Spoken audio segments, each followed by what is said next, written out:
Hello friends, जैसा कि आप जानते हैं हम समय समय पर टॉप बुक लिस्ट आपके लिए लाते रहते हैं और इसी कड़ी में इस बार हम आपके लिए दुनिया भर की उन बेहतरीन बुक्स की लिस्ट लाए हैं जिन्हें 2012 में पब्लिश किया गया है।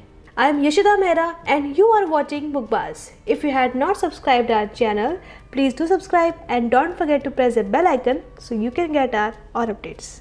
तो हमारी लिस्ट की पहली बुक है the Casual Vacancy. The Casual Vacancy 2012 में जे.के. राउलिंग द्वारा लिखित उपन्यास है।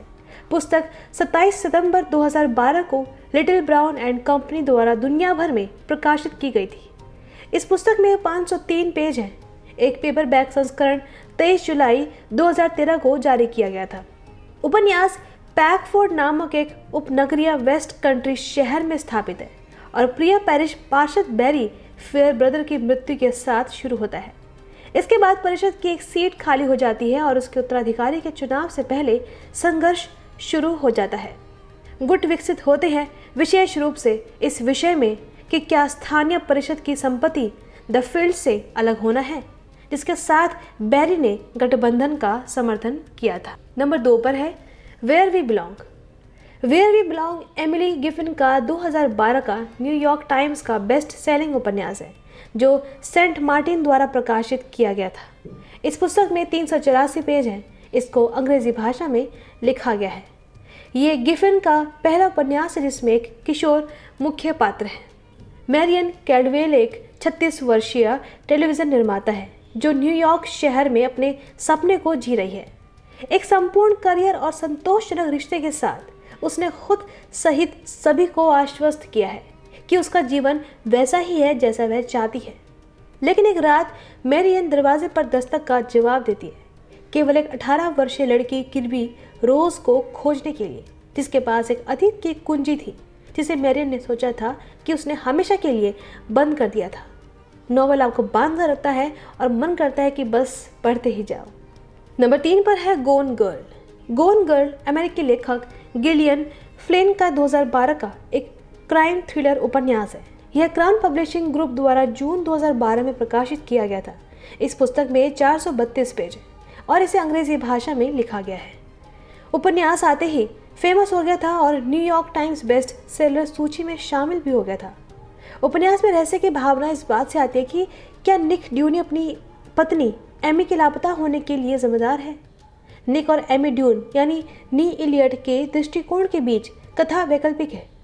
निक की कहानी उसकी 5वीं शादी की सालगिरह पर घर पहुंचने के तुरंत बाद शुरू होती है ताकि पता लगाया जा सके कि एमी उनके घर से गायब है। संघर्ष के संकेत हैं। एमी का वर्णन उनकी डायरी के रूप में आता है और उनके रिश्ते के पहले चरणों का अनुसरण करता है। नंबर 4 पर है एनडब्ल्यू। एनडब्ल्यू ब्रिटिश लेखक जेडी स्मिथ का 2012 का उपन्यास है जो हामिश हैमिल्टन लंदन से प्रकाशित किया गया है। इस नॉवल में 304 पेज है और ये अंग्रेजी भाषा में लिखा गया है। उपन्यास प्रयोगात्मक है और समकालीन शहरी जीवन की पॉलीफोनिक प्रकृति को प्रतिबिंबित करने के प्रयास में लंदन में रहने वाले 4 अलग अलग पात्रों की कहानी कहता है। पहले और तीसरे व्यक्ति धारा चेतना, पटकथा शैली, संवाद और अन्य कथा तकनीकों के बीच स्थानांतरण करते रहते हैं। इस फिक्शन के लिए 2013 के महिला पुरस्कार के लिए नामांकन किया गया था। लंदन इंग्लैंड के उत्तर पश्चिम में स्थित 4 स्थानीय लोग लिहा हनवेल, नताली ब्लेक, फेलिक्स कूपर और नाथन बोगल कार्डवेल के बाहर एडल्ट जीवन बनाने की कोशिश करते जहां वे बड़े हुए थे, जबकि लिहा अपने बचपन के स्थान से दूर उद्यम करने में कामयाब नहीं हुई थी। उसकी सबसे अच्छी दोस्त नताली जो अब एक सफल स्वनिर्मित बैरिस्टर है। नंबर 5 पर है Billy Lynn's Long Halftime Walk. Billy Lynn's Long Halftime Walk Ben Fountain द्वारा लिखित एक व्यंग्यपूर्ण युद्ध उपन्यास है जिसे मई 2012 की शुरुआत में हार्पर कोलिंस की एक प्रकाशन यूनिट एक्को प्रेस द्वारा प्रकाशित किया गया था और इस पुस्तक को अंग्रेजी भाषा में भी लिखा गया है।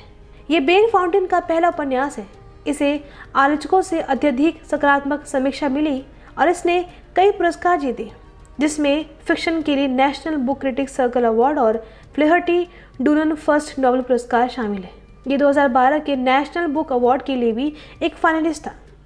उपन्यास इराक युद्ध के एक समूह के अनुभव का वर्णन करता है। वे दिग्गज जिन्हें नायकों के रूप में सम्मानित किया जाता है और एक गहन गोलाबारी में उनकी सगाई के बाद एक विजय यात्रा पर भेजा जाता है। नंबर 6 पर है कैपिटल। कैपिटल जॉन लैनचेस्टर का उपन्यास है जिसे 2012 में फेबर एंड फेबर द्वारा प्रकाशित किया गया था। यह उपन्यास 2008 के वित्तीय संकट से पहले और उसके दौरान लंदन में सेट किया गया है, जो दिसंबर 2007, अप्रैल 2008 और अगस्त 2008 के बीच उछल रहा था। टाइटल लंदन को यूनाइटेड किंगडम की राजधानी शहर और वित्तीय राजधानी दोनों के रूप में संदर्भित करता है। पुस्तक 2007 से 2008 के वित्तीय संकट, अप्रवास, इस्लामी चरमपंथ, सेलिब्रिटी और संपत्ति की कीमतों सहित ब्रिटिश जीवन में कई समकालीन मुद्दों से संबंधित है। इस पर बेस्ड 2015 में पीटर बॉकर द्वारा एक 3 एपिसोड का टीवी रूपांतरण भी फिल्माया गया है, जिसमें लेस्ली शार्प और टोबी जोन्स ने अभिनय किया। इसका पहला एपिसोड 24 नवंबर 2015 को BBC 1 पर प्रसारित किया गया था। नंबर 7 पर है believing the lie. Believing the lie Elizabeth George का एक क्राइम थ्रिलर उपन्यास है जिसे डटन यानी US होर्डर एंड स्टोटन UK ने प्रकाशित किया है। ये द न्यूयॉर्क टाइम्स की 2012 की सर्वश्रेष्ठ विक्रेता सूची में 3रे स्थान पर पहुंच गया था। इंस्पेक्टर थॉमस लिनली उस समय रहस्यमय हो जाता है जब उसे उस आदमी के चाचा, अमीर और प्रभावशाली बर्नार्ड फेयरक्लो के अनुरोध पर इयान क्रेसवेल की मौत की जांच के लिए गुप्त रूप से भेजा जाता है। मौत को एक आकस्मिक डूबने की घटना बताया गया है, लेकिन जब लिनली अपने दोस्तों साइमन और डेबोरा सेंट जेम्स की मदद लेता है तो तीनों को खुदाई से जल्द ही पता चलता है कि बर्नार्ड फेयरक्लो कबीले के रहस्यों, झूठ और गलत उद्देश्यों में डूबा हुआ है। नंबर 8 पर है प्राइवेट गेम्स। जेम्स पैटरसन और मार्क सुलिवन द्वारा लिखित private games private London series की दूसरी पुस्तक है। इस पुस्तक में 409 पेज है और इस पुस्तक को अंग्रेजी भाषा में लिखा गया है। प्राइवेट लंदन श्रृंखला अपने आप में प्राइवेट सीरीज का प्रोडक्ट है। ये पुस्तक पहली बार 1 जनवरी 2012 को लिटिल ब्राउन एंड कंपनी द्वारा प्रकाशित किया गया था। ये किताब 2012 के लंदन ओलंपिक के ठीक पहले और उसके दौरान सेट किया गया एक थ्रिलर उपन्यास है। पीटर नाइट प्राइवेट लंदन के लिए एक अन्वेषक है। प्राइवेट संयुक्त राज्य अमेरिका में जैक मॉर्गन के नेतृत्व में एक निजी जांच एजेंसी है।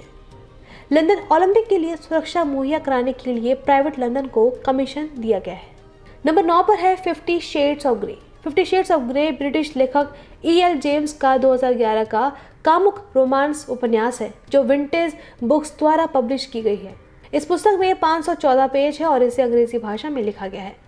ये 50 शेड्स उपन्यास श्रृंखला में पहली किस्त बन गई जो एक कॉलेज ग्रेजुएट अनास्तासिया स्टिल और एक युवा बिजनेसमैन क्रिश्चियन ग्रे के बीच गहरे कामुक संबंधों की कहानी है। यह अपने स्पष्ट रूप से कामुक दृश्यों के लिए उल्लेखनीय है जिसमें BDSM यानी बंधन, अनुशासन, प्रभुत्व, सबमिशन और परपीड़न, मर्दवाद से जुड़े यौन व्यवहार के तत्व शामिल हैं। अनास्तासिया एना स्टिल एक 21 वर्षीय कॉलेज सीनियर है जो वॉशिंगटन के वैंकूवर में वॉशिंगटन स्टेट यूनिवर्सिटी की वैंकूवर शाखा में अंग्रेजी साहित्य का अध्ययन कर रही है। उसकी सबसे अच्छी दोस्त कैथरीन केट है जो कॉलेज अखबार के लिए लिखती है। एक बीमारी के कारण केट एक सफल और धनी सिएटल स्थित 27 वर्षीय क्रिश्चियन ग्रे का साक्षात्कार करने में असमर्थ हो जाती है, तो उसके इंटरव्यू के लिए वो अपनी दोस्त अनास्तासिया को भेज देती है। बिजनेसमैन एना को उसकी जगह लेने के लिए कहता है और यहीं से दोनों में कामुक रिश्ते बनते जाते हैं जो पेज दर पेज और कामुक और परवर्ट होते जाते हैं। नंबर 10 पर है the age of miracles. The age of miracles अमेरिकी लेखक करेन थॉमसन वॉकर का पहला उपन्यास है। ये जून 2012 में संयुक्त राज्य अमेरिका में रैंडम हाउस और यूनाइटेड किंगडम में साइमन एंड शूस्टर द्वारा प्रकाशित किया गया था। इस पुस्तक में 394 पेज है। पुस्तक स्लोइंग की काल्पनिक घटना का वर्णन करती है जिसमें पृथ्वी दिवस फैलने लगता है और इसे पूरा होने में अधिक और अधिक समय लगता है।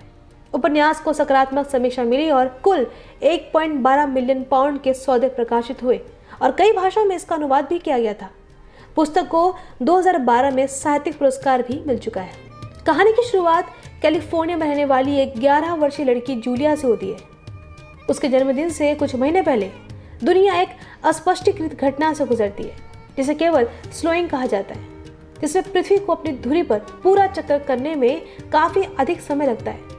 जब तक विशेषज्ञों द्वारा इसकी पुष्टि की जाती है तब तक एक दिन 24 घंटे 56 मिनट का हो जाता है। घंटे लगातार बढ़ते हैं और नाट्य रूप से पृथ्वी पर जीवन को बदलते हैं। प्रतिक्रियाएं अलग अलग हैं, जबकि कुछ इसके साथ अनुकूलन करने की कोशिश करते हैं। जूलिया के दादा जैसे अन्य लोग स्लोइन को सरकारी धोखा मानते हैं और अभी भी अन्य जैसे जूलिया के सबसे अच्छे दोस्त हन्ना के परिवार इसे भगवान का क्रोध मानते हैं और अपने गृहनगर में लौटते हैं। तो ये थी 2012 की बेस्ट किताबों की लिस्ट। उम्मीद है कि वीडियो आपको पसंद आया होगा और ऐसी बेहतरीन वीडियो देखने के लिए हमारे चैनल को सब्सक्राइब करना ना भूलें। शुक्रिया।